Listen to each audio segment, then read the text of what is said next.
2. Good morning, good afternoon, or good evening, depending on where you are in the world. My name is Julia Godinez, and welcome to today's DevOps.com webinar, quick and easy ways to insert security into your mobile app dev lifecycle, brought to you by Digital.ai. We have a great webinar for you today, but before we get started, I need to go through some housekeeping announcements. Today's event is being recorded, so if you miss any part of the webinar, you will be able to access the recording for on-demand viewing. We will be sending out a link to access the webinar on demand, or you can visit devops.com/webinars.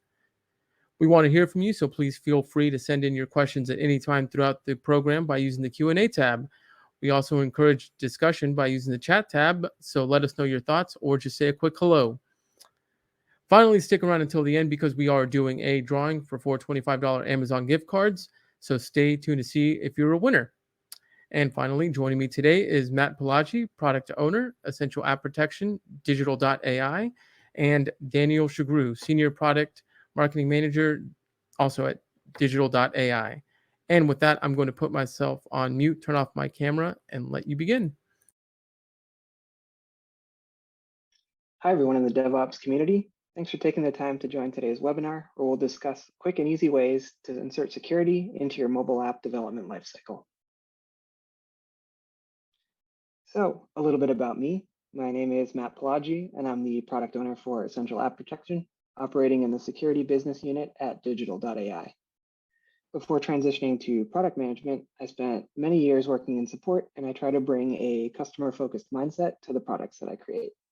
I currently live in Seattle, Washington, with my wife, Heather, and our cat, Birdie. I want to start off today with a story that details the importance of security and explains where Arxan Technologies, the app security company that is now part of Digital.ai, came from. So on this slide on the left, you'll see two aircraft, one from the US Navy and one from the Chinese Navy. And then on the right, you'll see an island off the coast of China called Hainan Island. In April of 2001, there was a US Navy aircraft flying over this island, and it was intercepted by the Chinese Navy aircrafts.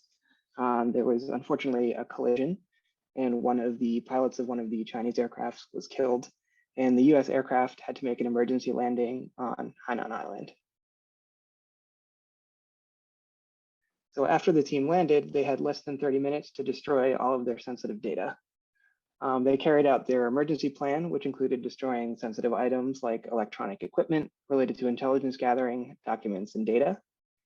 They weren't really trained on how to do this, so they heavily improvised and did things like pour coffee into disk drives and motherboards to destroy them. They failed to destroy a lot of stuff, actually, like cryptographic keys, signals intelligence manuals, and the names of National Security Agency employees due to their lack of training. The crew of 21 men and 3 women were detained for 10 days and then returned to their home base of Whidbey Island in the state of Washington. The disassembled aircraft was released later in July and was returned to the United States by a Russian airline. After these events, the US military implemented a number of measures to better protect data and equipment on spy planes and to improve the training of their crews.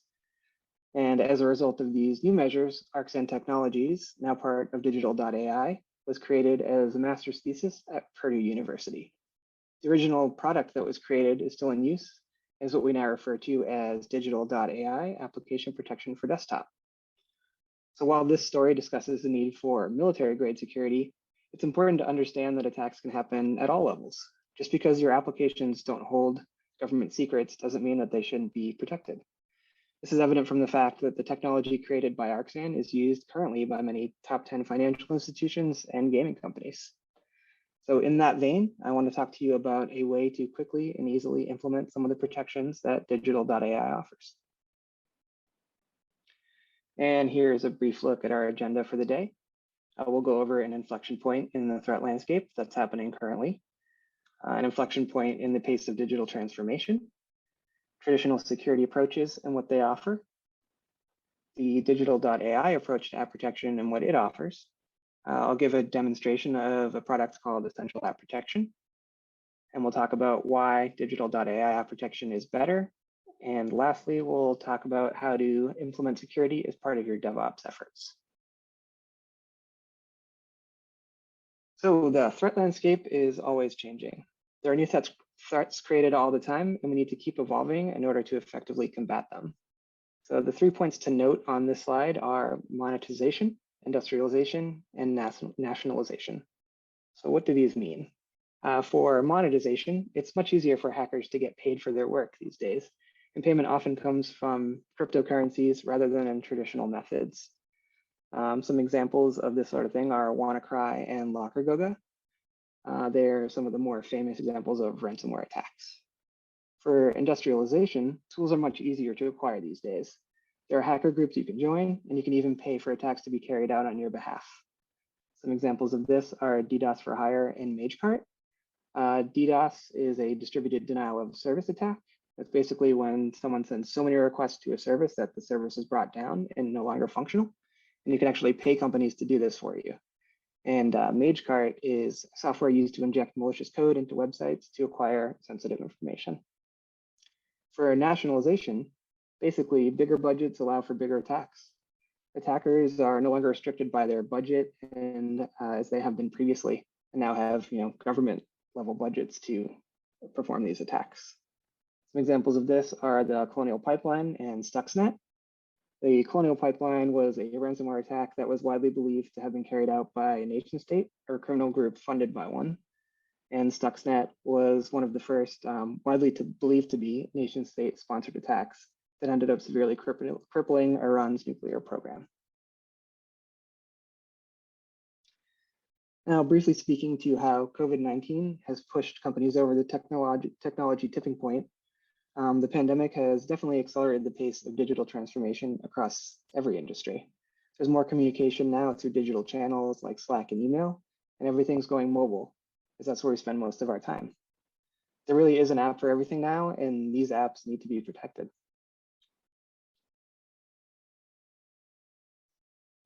So what does Digital.ai app protection, or rather what Digital.ai app protection does not do? So we don't offer perimeter tools. We don't offer certificate pinning. We don't offer a web application firewall. We don't offer certificate management or code scanning, and we're not a static library or SDK. So if you look at this image on the right, this represents the traditional security measures that most companies use. So a castle is a great example of this because there's a moat around it. Seemingly this moat will keep everyone out, but if somehow somebody can get through this moat or over this moat, then they can just basically do whatever they want inside the castle. So now what does Digital.ai app protection do? So we provide a complement to the traditional security measures that focus on establishing a perimeter or protecting an endpoint. So rather than offering the perimeter-based security like the castle on the previous slide, we focus on building protections into the applications themselves, sometimes called an inside-out approach and also called shifting left. And the results of this are often called application shielding or an app protection.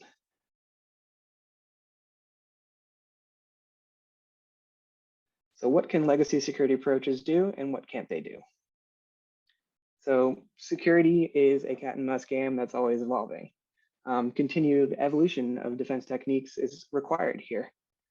So you need to build security into your software development lifecycle rather than just protecting your services from the outside. So with the prevalence of mobile, client-side web apps, medical devices, and Internet of Things devices, these all live outside of your firewall and can be subject to attack. So companies need to build in at least as much security into the apps themselves as they have in their perimeters. Your apps basically give attackers a working example of how to interact with your systems, which can be very dangerous if people you don't want to have access gain access.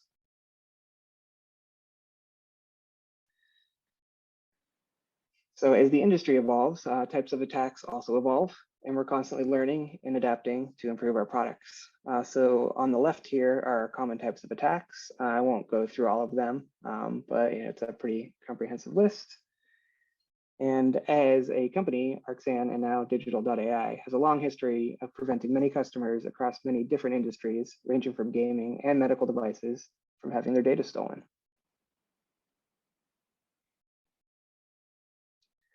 Now moving on to essential app protection. What is essential app protection? Essential App Protection is a low-code approach to scale app security and intelligently assess and respond to threats that are attacking your applications. So it's a tool that can quickly protect every app your organization has, not just the most important ones. It's executed via a single script that can be integrated into your CI/CD pipeline and instrument runtime protection without configuration. And it's a way for non-technical employees to secure apps after coding. So if you look at this image here, basically shows what your protected app will look like after you use Essential App Protection. So on the left, it shows all of the components of the product. So that it's easy to implement, that it protects your apps from being run in unsafe environments, and then it also reports when attacks against your applications happen. So all of these things go into our protection library, and then that protection library is paired with your mobile app, resulting in a protected app that gives you visibility into attacks that are happening in real time.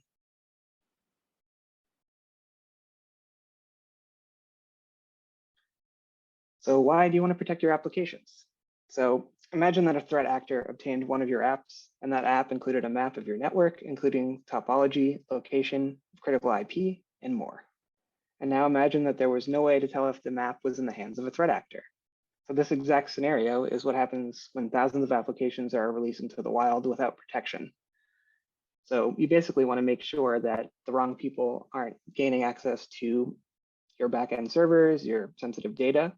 It's not just the data in your application that's important to protect, because oftentimes these apps are tied directly back to your servers, and PII and confidential information can be found there. Once someone's inside your network, they can do all kinds of damage. So why include app self-protection? So in the previous slides, when I showed the diagram of what Essential App Protection was, it talks about unsafe environments. And unsafe environments in this instance are identified as situations where your app is running on a rooted device, running on a jailbroken device, and that's just Android versus iOS, or if your app is being attached to a debugger. So Essential App Protection can detect all of these things and prevent people from using your app when these environments are detected. And then we'll also report information about the device and where it's located to our service called AppAware to allow you to react accordingly. So why use AppAware? For Essential App Protection, AppAware gives you an idea if your app is actually being attacked and if you need to improve the security around it. So if you look at this example on the left, it's a generic software development cycle. So typically it would be, develop, deploy, and just keep going. But, in this instance with Essential App Protection and other protection products offered by Digitalai, there's a protect step in there. But then also on top of that, we allow AppAware to show you what's actually happening, and you can react based on that. So now it's, instead of just develop, protect, deploy, continuously doing that, you can actually gain some insight into what's happening and adapt accordingly. So if you see that your app is being debugged and people are looking at it in unsafe environments, then maybe you need to improve your security around that to prevent people from getting access to your code or your backend servers. So on the screen here, we can see a few different windows. The main one currently being a terminal window, which we'll use to run the Essential App Protection script to protect an iOS application. On the right, you can see an iOS device with an app installed called Recipes. It's basically a test application that allows you to store recipes, add new recipes, things like that, communicates with the backend server where all that data is stored. And on the left, you can see the Digital.ai developer portal. And this is where you'll go to download the Essential App Protection script. Then you'll also log into the same portal to look at AppAware events and see if anyone's been attacking your applications. You also use the developer portal to generate some credentials that Essential App Protection uses. And we can go over those in a moment. So the first thing we'll do is take a look at recipes. You see it just has some basic recipes in it, recipe 1, 2, 3. Once you click on it, you can see all the individual ingredients. So in this instance, maybe you have a secret recipe that your grandmother passed down from generation to generation and you want it to be secure. You don't want anyone to have access to it. But as we discussed earlier, it's not necessarily the data that's within the app that's important. It's what your app connects to. So in this case, recipes connects to a server, and maybe some other apps use the same servers. And once an attacker has gotten inside your network, they can just wreak all sorts of havoc. So this version of recipes is not protected at all, as you can tell, because this device is jailbroken. So it has Cydia installed and a few other tools that would allow me to perform all kinds of activities on this app, to retrieve data that I want to retrieve. So I'm going to go ahead and delete recipes from here. Go back to the home screen. And now we'll go ahead and use the essential protection script to protect recipes. Then we'll reinstall it on the device, and then we'll launch it, see what happens, and go from there. So to run essential app protection, there's a few parameters that you need to pass through the script. So the first being the path of the application you want to protect. You can see here it's called recipes.ipa. And if you look on the desktop, there's a folder called EAP webinar demo. And that's where this application and all the associated files, including the essential app protection script, is located at the moment. So now that you have your app path set, you also set the path for the protected version of the app. In this instance, we're just calling it recipesprotected.ipa. And then the credentials that are required to protect an application are what come next. You retrieve these in the Digital.ai developer portal. And you need a consumer key and consumer secret, which you can create as a user. And then from there, each application will need credentials related to AppWare so that it can effectively report to AppWare.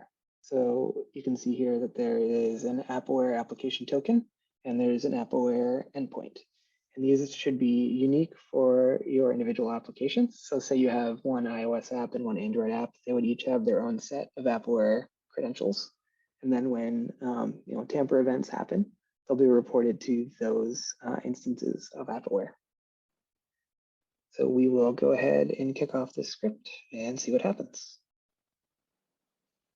So right now, basically what Essential App Protection does is call a set of APIs that protects your app. So right now you can see that we get a token using the credentials that we provided before. It says the token is received, and once that token is received, we make some calls to upload the app to our protection server. Now the app is uploaded, and once it's uploaded, it automatically gets decompiled, adds our protection library, gets recompiled, and the protected version of the app will be downloaded to the path that we specified above. So you can see now that the script has said that the app is protected and it's ready on the server. Now it's been downloaded and it's in that EAP webinar demo folder on the desktop. And since we've technically modified the application, we've broken the signature, so we'll need to re-sign it using Apple's standard tools. For the sake of this demo, we're just going to use a simple script that calls CodeSign, which is Apple's recommended signing utility. So if we do re-sign, you can see that we've re-signed the application, and it should be ready to go. So we can now go over to Xcode, which is the easiest way to sideload an application. And we'll sideload recipes protected signed, which is the signed and protected version of recipes shown here.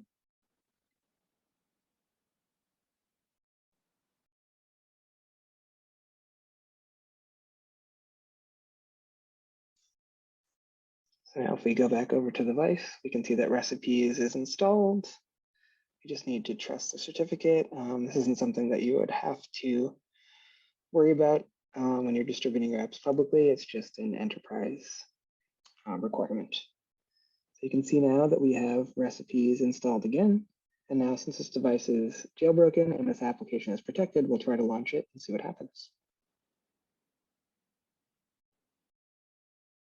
So you can see now that the protected app is running on a jailbroken device. It can't be launched, and it crashes at launch as the default action. And this prevents anyone from using the app that you don't want to use it. So now what we'll do is go over to the developer portal and take a look at what the AppWare event looks like. So we'll go to protect, or analyze rather, reports. And this is what the AppleWare dashboard looks like. There's a few different reports we can take a look at. We'll go over them quickly. The main page here is just application health. It gives you an overview of your applications, events that are happening during the week, instances of apps that are compromised, which means that somebody has either tried to run them in jailbroken or rooted device or tried to debug them. Or if you're using some of the premium protection products, there are other guards that are also available. It just shows general instances for that week of when your app was installed on different devices. Then there's instances by location of just instances where your app is running, and then also instances where guards have been triggered. And then on the right is just a list of your most active guards.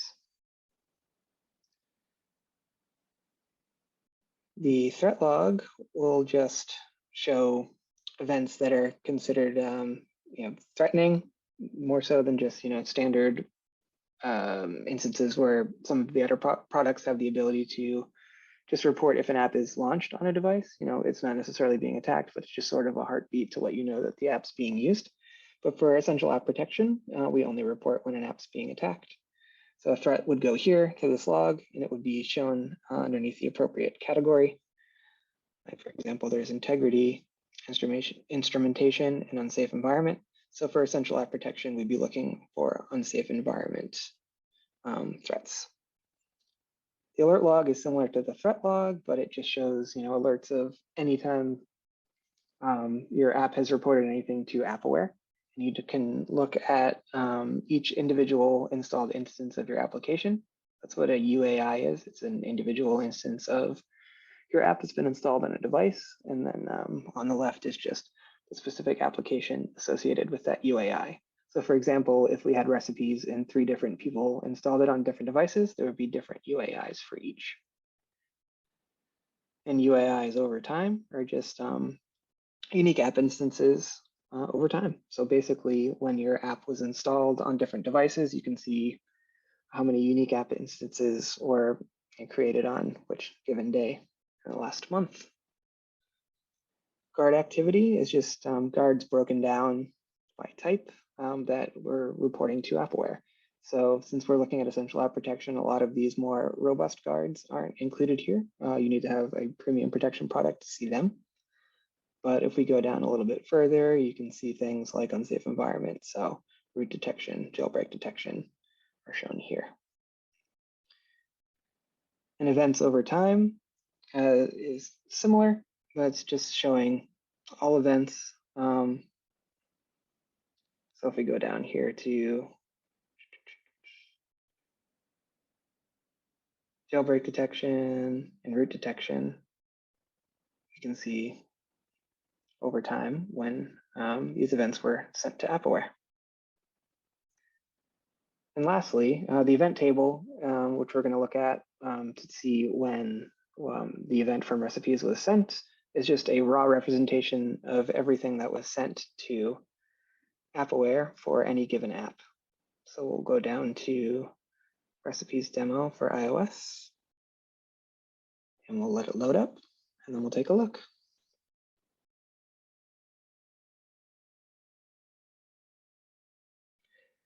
Now we can see in this list that there is a tamper action sent by jailbreak detection to the recipes demo AppleWare instance.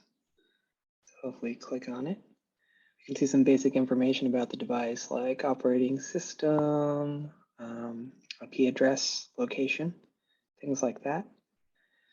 Not any direct PII, but enough to identify where the threat is coming from, what type of device it is, and what type of guard is being fired. So now that we've gone over how essential app protection works, we can talk about why the Digital.ai approach is better. First, we have military-grade foundations, as I mentioned in the Hainan Island story earlier in the webinar. Second, we have experience protecting the largest enterprises and the most critical applications in the world, and have seen and know how to protect against the most sophisticated attacks. And third, we have a strong investment from private equity, and to use some industry terms, are ready to ride the hype cycle all the way to the plateau of productivity.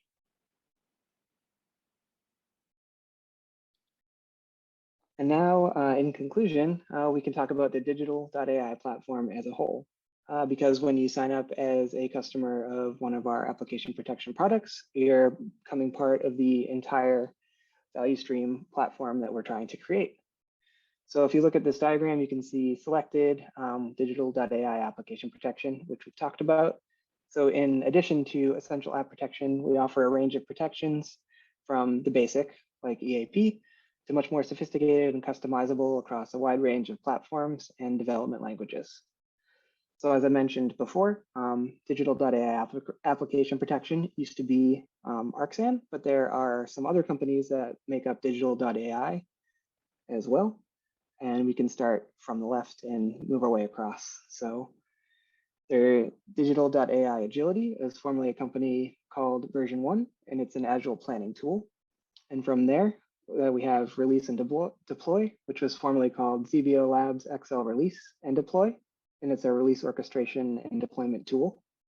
And then App Protection, as we mentioned. And then we have Continuous Testing, which is formerly called Experitest, which is a platform that allows you to perform testing of your applications on various physical devices. And then over the whole thing is something that we're calling Intelligence, which is formerly Numerify, and it offers you insight into your processes and how they're performing.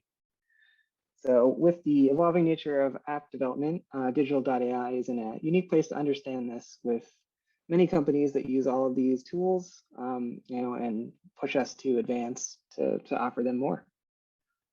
As I mentioned, this evolving threat landscape combined with everything I've mentioned before creates a need to build security into your apps. And with tools like Essential App Protection, we can effectively help you build security into your development lifecycle and achieve the goal of building security directly into your apps quickly and easily.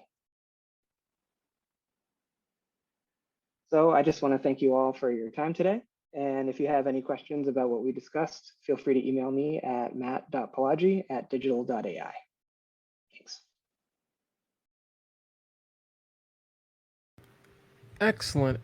Thank you very much for that. Okay, so we do have some time for questions, and it looks like we do have a few here. So, question one. Yes, how many times can I add protections to a particular app? For instance, if I upgrade my app 12 times after purchasing this product, can I apply the protections to each new version of the app? Hey, Julio, thanks for the question, or I guess to the general audience, thanks for the question to come in. The short answer is yes, you can apply the protections to each new version of the app. The way that these particular protections are licensed is you would purchase a license for, you purchase one license per app, and then the protections could be added for every subsequent version of that app that you release. And also, you could apply the protections both across the iOS apps, as Matt was just showing, and Android apps for one license. Sorry, go ahead. Yep. Oh, excellent. And I did forget to mention, just as a reminder, that if you'd like to send a question, you can head on over to the Q&A tab, type in your question, and we'll make sure to read it aloud. Next question. You mentioned in the demo that you could apply the protections in the cloud. Which cloud will we be uploading our apps to? It's AWS. And actually, we're at reInvent this week, and available on the AWS marketplace if you wanted to purchase through that channel. Okay, great. Okay, next question. Is there an on-prem version of this product that doesn't require uploading to the cloud? Yes. So if you don't, if your security policies prohibit you from uploading your code to the cloud, or if you prefer not to for other reasons, there is a version of this product called Premium Application Protection for Mobile that can be applied on-prem. It's as you might imagine, the implementation is much different. So this particular product, Essential App Protection, requires the cloud, and it's sort of making it easy by allowing us to apply the protections in the cloud. But you can buy versions that are on-prem, and that actually apply even more protections than we just showed today in the demo. Great. Okay, just got a question in now. Any plans to have more cloud hyperscalers?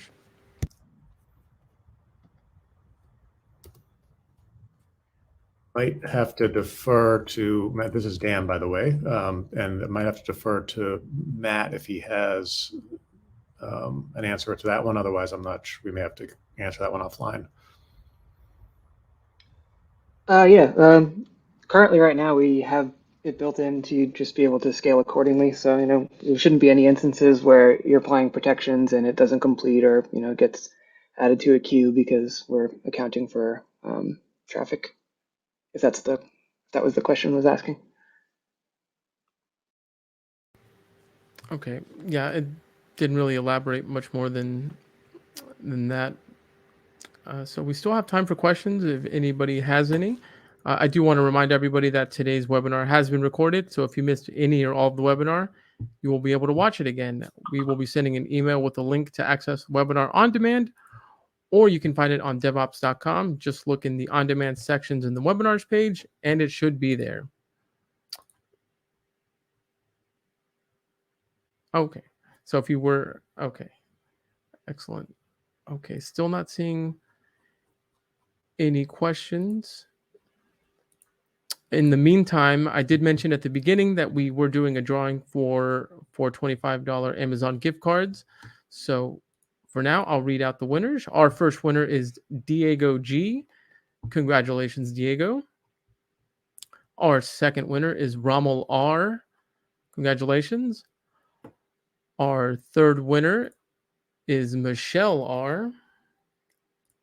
And our final winner is Lakmir S. So congratulations to all our winners. We'll be reaching out to you via email with instructions for claiming your Amazon gift card. So please check your inbox.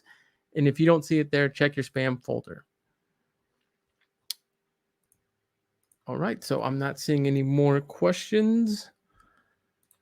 So Matt and Daniel, thank you very much for taking the time to put this presentation together along with the demo. Thank you. And thanks everybody for joining. Yeah, thanks, Julio, and thanks everyone for joining. Of course, just to echo that, I'd also like to thank the audience for their time and engagement. This has been Julio Godinez signing off until next time. Be well, everyone.